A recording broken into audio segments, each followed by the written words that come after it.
So as we move into chapter 7, we're going to look at the first 10 verses.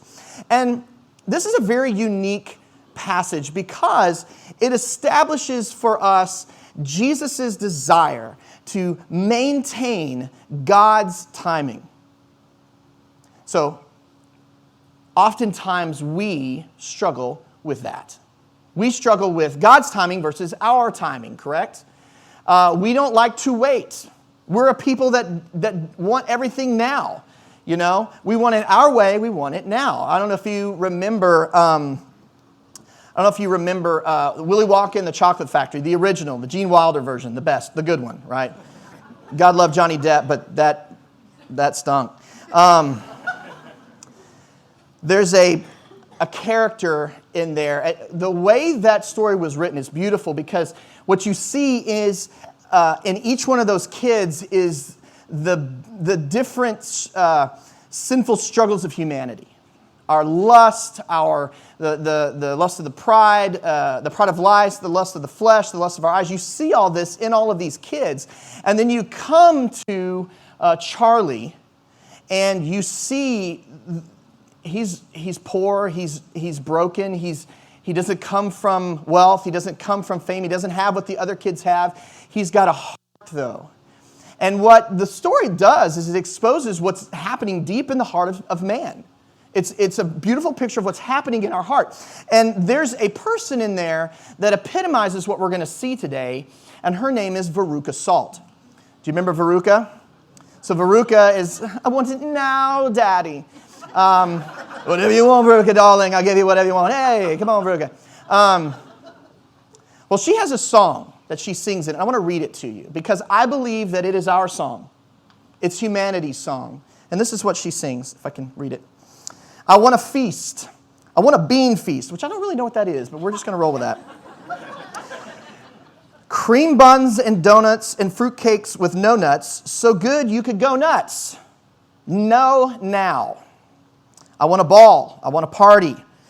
Pink macaroons and a million balloons and performing baboons. Give it to me now. I want the world. I want the whole world. I want to lock it all up in my pocket. It's my bar of chocolate. Give it to me now. I want today. I want tomorrow. I want to wear them like braids in my hair, and I don't want to share them. I want a party with roomfuls of laughter, 10,000 tons of ice cream, and if I don't get the things that I'm after, I'm going to scream. I want the works. I want the whole works. Presents and prizes and sweets and surprises. And now my phone just literally changed to something else. Technology, right? She says, give it to me now. I want it now. I want it now. And then she stands on the little thing and falls into the trash. And then he can't decide if it's the trash or the furnace. Remember this? And her dad's freaking out. What? See, I love that because that's us.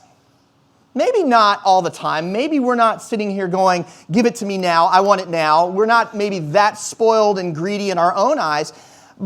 But when it comes to waiting on God's timing, when it comes to us bending our knees and listening to the Lord and waiting and sometimes even long suffering for the sake of Jesus and for the sake of the Father's will, we bail out.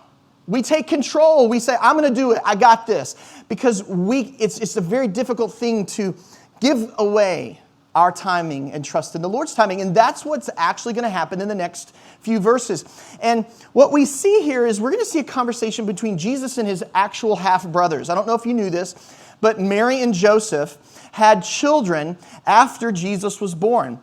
Jude and James, the authors of the books of those names in the epistles that we see in the Bible, were Jesus' half-brothers. At least that's the consensus of theologians, is that these men were his half-brothers. But at this time, what we find is that his half-brothers didn't come to know him and didn't come to believe in him until after his resurrection from the dead. And so at this point, they're just controversial. They have this big brother who's become famous. And there's There's something happening with him, but they have their own time frame, they have their own movement, and they would like to get something out of it. And so what we're going to see today is we're going to look at these two things. What is the difference? How do we battle between our timing and God's timing specifically? Tim Keller, famous author, pastor, teacher, he said this. He said, God's sense of timing will always confound ours. His grace rarely operates according to our schedule. And that is so, so true. If you've never had to long suffer under the patient hand of the Lord, then you don't know what we're talking about. Sometimes it is difficult to just wait because it confounds our sense of timing and our sense of, God, you need to be doing this now. So the first thing we're going to do is we're going to ask this question. What are some of the common issues that happen that we find with our timing?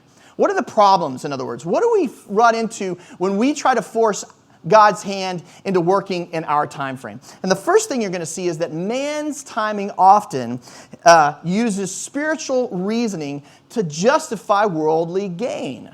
That's the first thing we're going to see in verse 1 through 3, is that man's timing often, we have these great reasons, these great spiritual reasons within the church, within the Word of God, that we can manipulate God for our own personal worldly gain. So let's take a look at verse 1, chapter 7. After this means after his time in Capernaum, he was in the Capernaum synagogue. There's going to be a little time span between his time there and where we are now. It says, Jesus went about in Galilee. He would not go about in Judea because the Jews were seeking to kill him. Now, don't forget, Jesus, prior to going to Galilee, when he was in Judea, he healed a man on the Sabbath day. And because he did that, because he gave this man back his life, the Jews were seeking to kill him because he disrespected the Sabbath. All right? And that's why they want him dead at this point. Keep looking. Verse 2, now the Jews' feast of booths was at hand.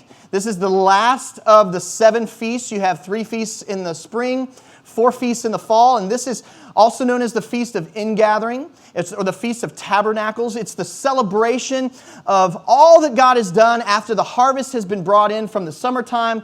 The olive harvest, the barley harvest, all those have been brought in, and now we're going to celebrate. And it's a 5-long-day celebration that you find in Leviticus chapter 23. And in it, what they would do is they would build these booths, these little tabernacles. And the Jews still do this today. It's pretty amazing. They would build these tabernacles away out in the fields and up on the rooftops of their houses, and they would celebrate for 5 days all that God did, all of his provision, and more specifically, the provision that he gave them when they were in the wilderness. That he took them from Egypt, having nothing, and sustained them and kept them alive for 40 years. And so they celebrate that. And that's what time this is. This is, I went back and looked at a calendar. This is between September 12th and September 17th in 32 AD. So we're coming up on that now. This would be a little over around 2,000 years ago, okay? I keep looking in verse 3. So his brothers said to him, leave here and go to Judea, that your disciples also may see the works you are doing. Now, I've just established with you, and you're going to see in verse 5, that his disciples don't see him as the Messiah. So when you read that, and they're telling Jesus to go to a place where the Jews are trying to kill him, notice how they say it, so that your disciples may also see the works you are doing. Now, remember, chapter 6, Jesus feeds roughly 15,000 people on a mountainside. He does this miracle. Then he walks on water, and as the Jews go from the east coast of the Sea of Galilee to the west coast of the Sea of Galilee to meet him, to find him, they're looking for signs and wonders. And when Jesus gives this discourse that says, I have come from heaven, I am the true manna, the one that brings life eternal, they bail out. They leave him. So what I picture is happening here is what we call damage control. Okay, we've all seen this in the celebrity world. A celebrity does something stupid. They offend people. They say something or do something, and then they do damage control. One of the recent things that I saw here lately was just on the political side of things. It was interesting. I was watching the Candace Owens show. I don't know if you guys ever watched that. She's kind of a conservative Republican woman who goes out and teaches on conservative values. She had Mario Lopez, who is a very famous actor in Hollywood on Entertainment Tonight or whatever, E Extra or whatever he does. Anyway. And he's on the show, and they're talking about a very controversial subject with regard to transgenderism and when it's okay in their minds, to have a child or whoever decide this. Well, Mario Lopez says some very controversial things, very conservative things on the show. And then all of Hollywood erupts. Everybody blows up on him. And everybody, it's just, social media is just horrible. They just attack him, and what does he do? He does what's known as damage control. He tweets out some things, says some things, I'm so sorry, I didn't mean that, blah, blah, blah, blah, blah. That's what is happening here. Jesus' brothers realized that he just ran off a huge chunk of his quote-unquote learners. These are disciples, right? They're learners. He just ran them off. It's the Feast of Booths. Jesus, perfect timing. We're going to get you, think of him like an advertising rep. Perfect timing. We're going to fix this. We got this. Here's what we want you to do, Jesus. We're going to get you back down into We're going to get you down to the Feast of Booths. We're going to get you in there. You're going to do some works. You're going to do a few miracles. You're going to wow the people. You're going to kiss some babies, shake some hands, take a few photos. They're going to be eaten out of your hands, and boom, we're going to have those people back. All those ones you ran off in Capernaum, we're getting them back, baby. Great reason, right? Or see the spiritual nature of this? You can get your disciples back by performing some miracles. Go to Judea. They're using this idea of spiritual reasoning for their own personal gain. They don't believe in him. What does it matter? It matters because these brothers have received something by being brothers of Jesus. And they're going to make an argument for the case that you should go do this so that you can get your people back, so you can be famous again. Do we do this? Do we manipulate the Scripture? Do we manipulate God for our own personal gain sometimes? Now, the Bible actually says to use worldly things and worldly finances and money for spiritual reasons. But it does not say to use spiritual reasons for worldly gain. Where do we see that? Believe it or not, we see it in the church. Oftentimes you see it with televangelists, right? Guys using spiritual reasons to line their pockets. That is not what the Bible says. That is not what God wants. As a matter of fact, Luke says it this way. He says, as he's writing in his gospel, Luke 16, verse 9, in the parable of the unrighteous steward or the poor manager, Jesus says, I tell you, make friends for yourselves by means of unrighteous wealth, so that when it all falls or fails, they may receive you into the eternal dwellings. See how it's flipped? You use the things of this world for God, for eternal purposes. You don't use eternal things for temporal purposes.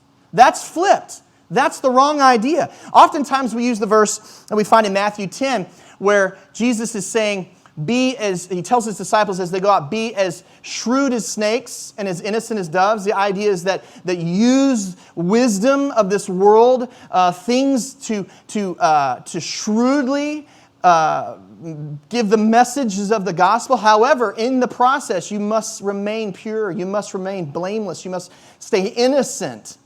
And we'll flip that and we'll say, well, I can use the things of God in a shrewd way to gain physical things in this world. And that often happens because we're pushing our agenda. We're on our time frame. We're not on God's time frame.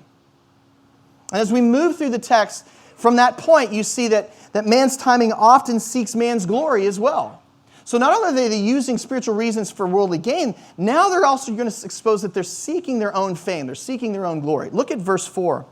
For no one, I love this reasoning, right? Wisdom, there's a lot of wisdom here. No one works or does miracles, this is the same word that is used for the miracles of God. No one works in secret if he seeks to be known openly. Well, that makes a lot of sense, right? You're not going to go, we could say this, hide it under a bush. Oh, no. Oh, no, we don't want to hide it under a bush, right? We have to have a platform to stand on. We got to build some name for ourselves, right? We can't hide it under a bush because Jesus said don't do that. I sang that song in school. I know that. Keep looking at this text, and it keeps going. He says, if you do these things, show yourselves to the world. Do you see where their heart is? Don't just take your works and do them secretly. Show yourself to the world. The reason they want them to do this is because they're looking specifically for their own gain to be famous. Because when Jesus is famous, everyone's famous. Pick a Kardashian. Which one was the first one to be famous? We don't know. They're all just famous, right? One of them started it, and then the rest became after him. That's the way it works. They know this. Jesus, go down. Don't do this in secret. You want to be known publicly. What they should have said is, Jesus, don't do this in secret. We want to be known publicly. You see that? Satan did this. Do you remember? In Matthew chapter 4, when Satan is tempting Jesus, he uses the same trick. Let's read it. This is chapter 4, verse 8 through 10. And Satan says, again the devil took him to a very high mountain and showed him all the kingdoms of the world and their glory. And he said to Jesus, all these I will give you if you will fall down and worship me. You know why Satan does this? Because he understands that the heart of man is to seek his own glory. This is an easy trick. Has he ever gotten you with this trick? He's gotten me. I know he's gotten you too. The heart of man is always to seek our own glory. And so Satan uses this. And notice what Jesus says. And then Jesus said to him, be gone, Satan. For it is written, you shall worship the Lord your God, and him only shall you serve. When man seeks his own glory, guess who man is worshiping? Self. This is the idol of self-worship. This is what we do, right? We worship ourselves. We seek our own glory because we want our timing. Jesus, go down now. This makes more sense. You can get your followers back. Do a few tricks. Shake some hands. Let's get this back for our sake. Don't you love us? We're your family. Remember us? And the last thing you see in this first part of the text before we move into Jesus' response is that man's timing often goes hand in hand with unbelief. Think about it for yourselves. When you're pushing your own agenda, are you really walking by faith? You see what I'm saying? When you're really being impatient and not waiting for the Lord, aren't we really just not trusting in Him? This is a form of unbelief. Pushing our own agenda is a form of unbelief. Being impatient on the Lord is a form of not trusting in Him. And so watch how they speak and watch what happens here. In verse 5, Jesus interprets their hearts and He says, for not even His brothers believed in Him. They didn't trust Him. They're pushing their own agenda because they don't believe He is truly sent from heaven. Now, that makes a whole lot of sense, right? Think about it. How many of you have a brother or sister, and if they came and claimed to be the Messiah, would put them in a mental institution, right? I know my sister and brother would do that to me. If I showed up on the scene and claimed to be the bread sent from heaven, they would lock me up. And so we can understand that they're confounded because Jesus, born of Mary, born of Joseph, they don't see the sent from heaven. They weren't here when the angel appeared to Mary. They weren't here when the angel appeared to Joseph. They weren't here when the angel appeared to Zechariah.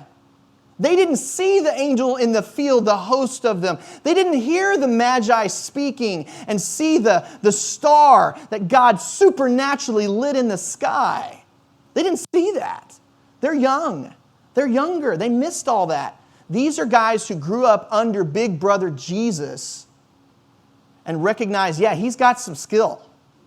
This guy's got some gifts. Help us out, Jesus. Get these people back. Make a name for us. That's man's timing. That's man's timing. And that's the issues we find with man's timing. Psalm 130 is a psalm of ascent.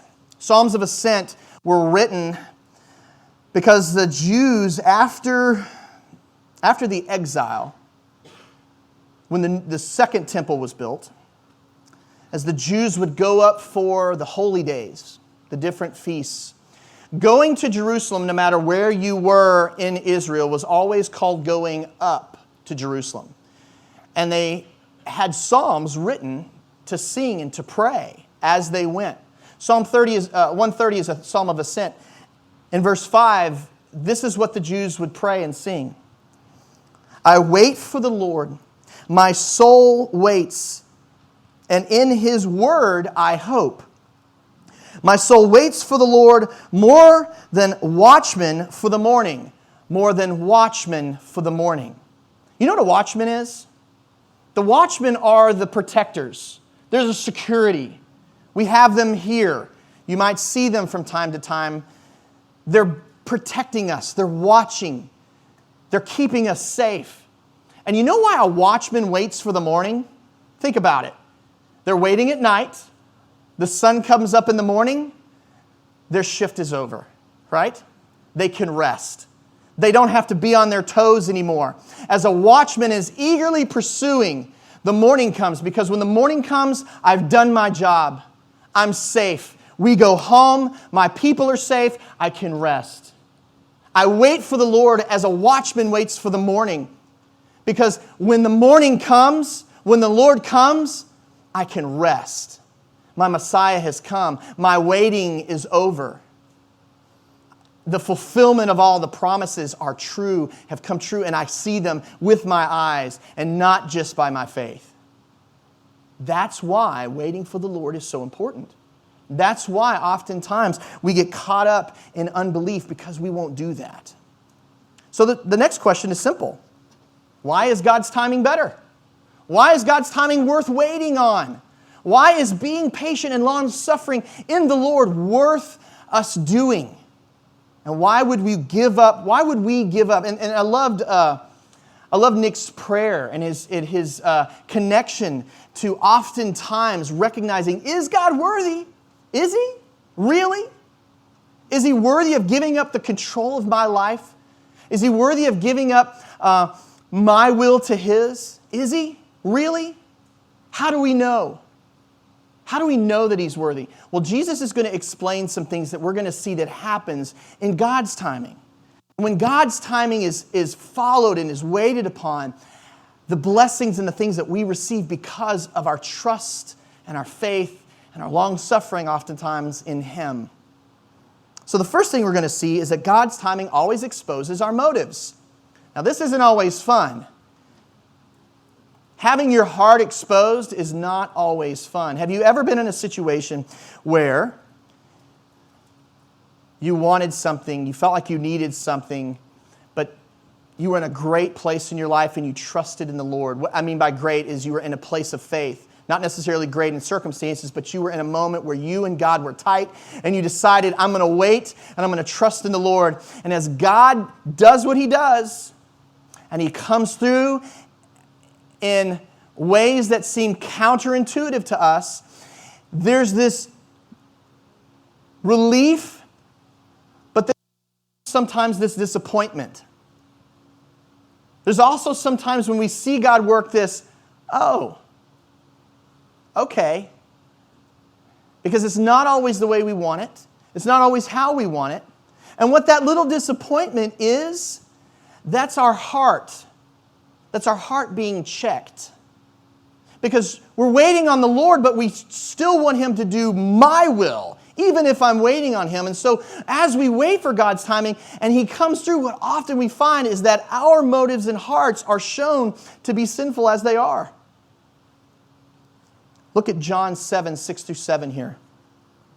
Jesus said to them, this is going to sting a little, "My time has not yet come, but your time is always here." Stop for just a second.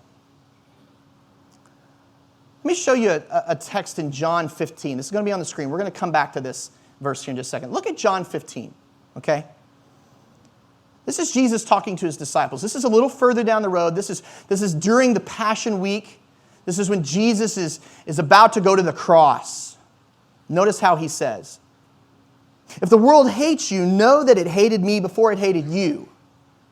If you were of the world, the world would, if you were of the world would love you as its own.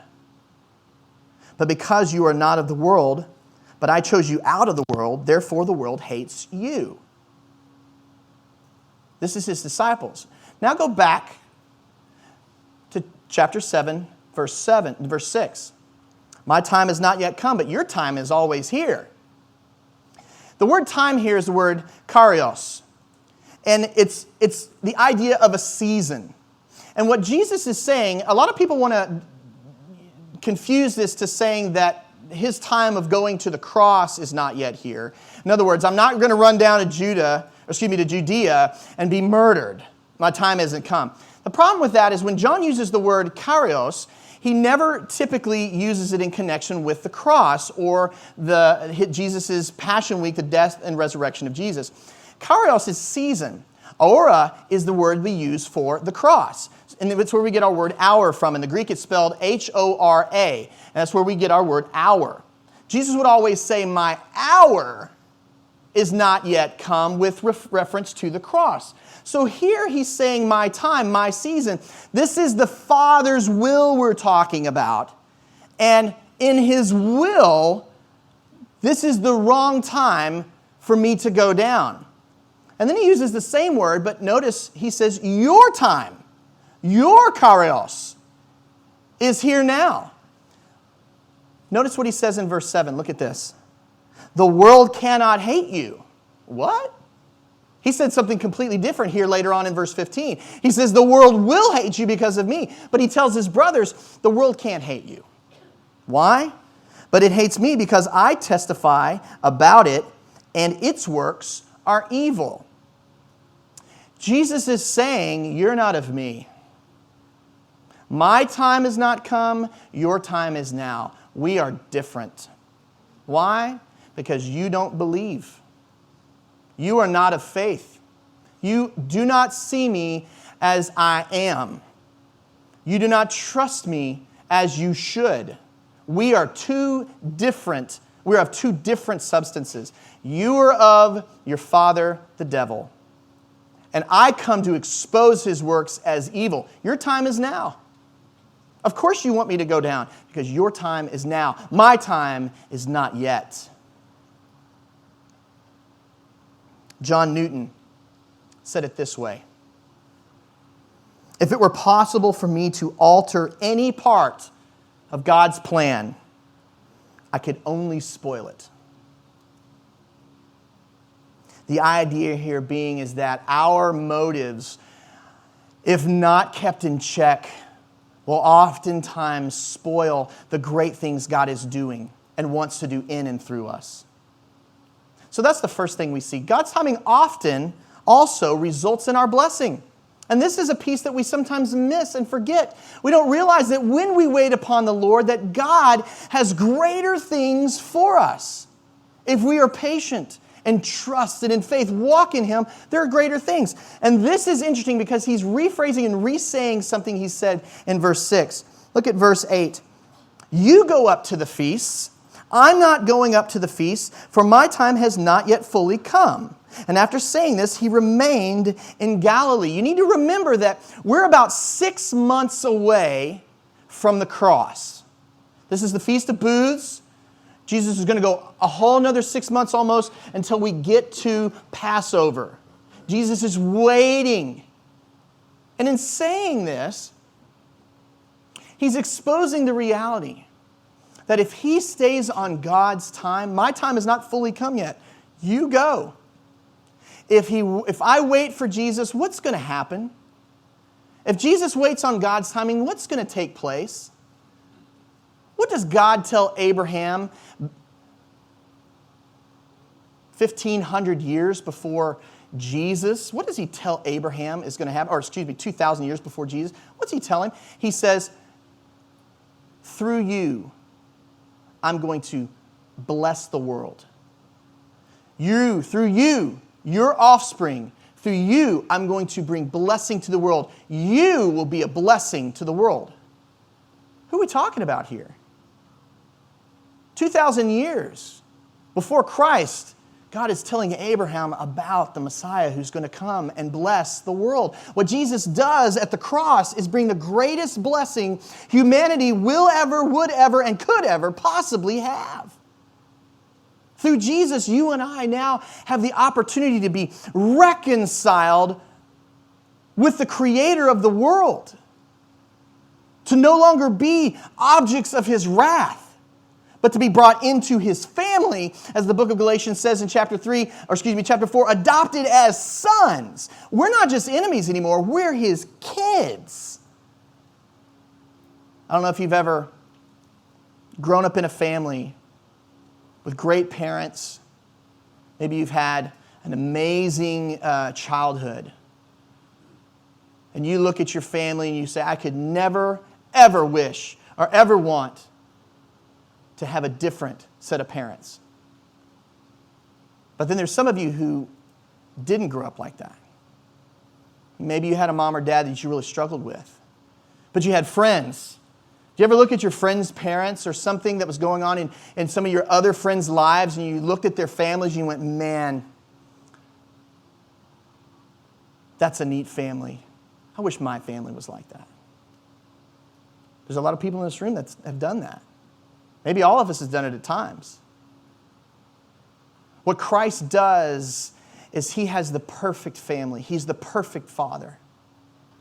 He's the family that every human on this earth that's ever lived longs for. He's the Father that we all wish we had. As good as our dads have been, as good as our parents were, as our mothers have ever been, He's the one we long for. And because of God's timing, we receive God's blessing. I'll give you a few illustrations. Isaiah really writes about this. I'm going to give you 3 little quick verses out of Isaiah to help us understand this. This is Isaiah 49, verse 23. He says, those that wait for the Lord shall not be put to shame. We talked about this last week. Isaiah 64:4, no eye has seen a God besides thee, who works for those who wait for Him. He works for those who wait for Him. Can you imagine God working for you? We think about us serving Him and working for Him. Can you imagine what God is doing working for you? He sees your life. He knows your life. I'm going to work for you. I'm going to make things work out for you because you're my kid and I love you. This is the famous one, Isaiah 40. Verse 30 through 31, it says, even youth grow faint and weary, and young men stumble and fall and with exhaustion.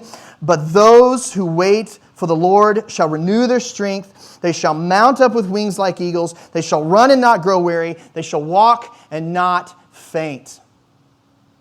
This is who the Lord is. In Him, in His timing, when we wait for the Lord, He comes through in ways that are counterintuitive to the ways of this world, ways we could have never imagined, in blessing and happiness for us that is only found when we wait. And the last thing we see as we wait for God's timing is that God's timing always leads to God's glory. And this is a piece that we don't oftentimes realize is the most important piece of Christendom. I'm going to say it like this. It's the most important piece of Christendom. God's glory, when misunderstood and perverted by Christians and the church, leads to the church and Christians falling away. When you see apostasy happening, when you see the falling away of Christians and people who you would even say are brothers and sisters who should be sitting right next to you, when we see them punt the faith, it always comes from a place where they perverted or did not understand the very nature of the glory of God Himself. Because when God is seen for who He is, as Nick said, all other things begin to pale in comparison.